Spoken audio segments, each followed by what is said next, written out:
Restructuring measures often have a negative impact on employees. Many workers are afraid to lose their jobs, suffer from growing competitive pressure, increasing workload, and lower payment.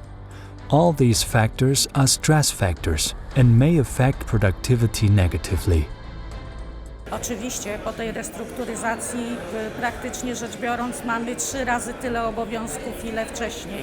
Existing labor rights and European trade unions action defending these rights collectively act to prevent the negative effects of restructuring. Trade unions can play a crucial role by enhancing cross-border cooperation and establishing European alliances between different workforces by signing transnational agreements and through other instruments.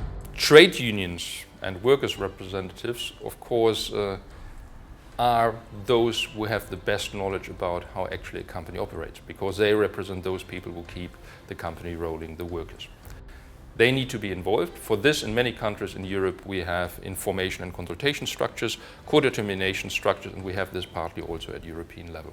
The trade unions and worker representatives are able also to bring people together and to negotiate collectively, and this brings much better outcomes than if a single worker is on his own. When planning restructuring measures, employee representatives have to be informed timely and meaningful, as well as being consulted throughout the process. That is the only way to find the best suited solution and to influence management decision to benefit of the workforce. If job losses cannot be avoided, social plans or redundancy programs should be negotiated. In Europe, who is employed in a company with more than 20 employees has the right to be informed and consulted in the case of restructuring. That's the first thing. Then there is another directive which defines all the rights when there is a mass redundancy, so when it's only an individual worker but a whole group of workers who are laid off. Then there are specific rights which are applicable.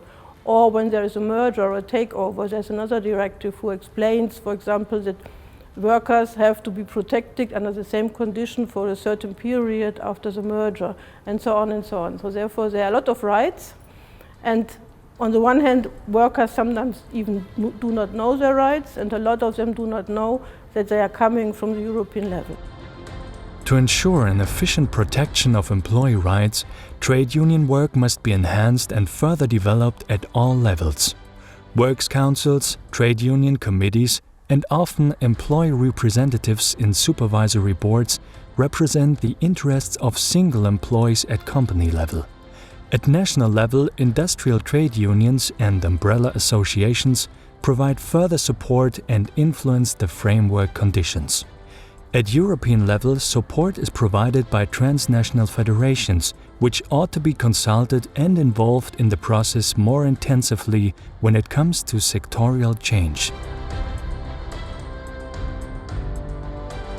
The European Trade Union Confederation, ETUC, is the European political umbrella organization for all these institutions.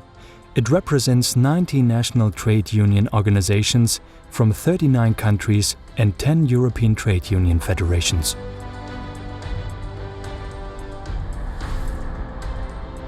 Based in Brussels, the ETUC has direct contact to political decision-makers. It is committed to promote and ensure consistent social standards in corporate restructuring on a transnational level.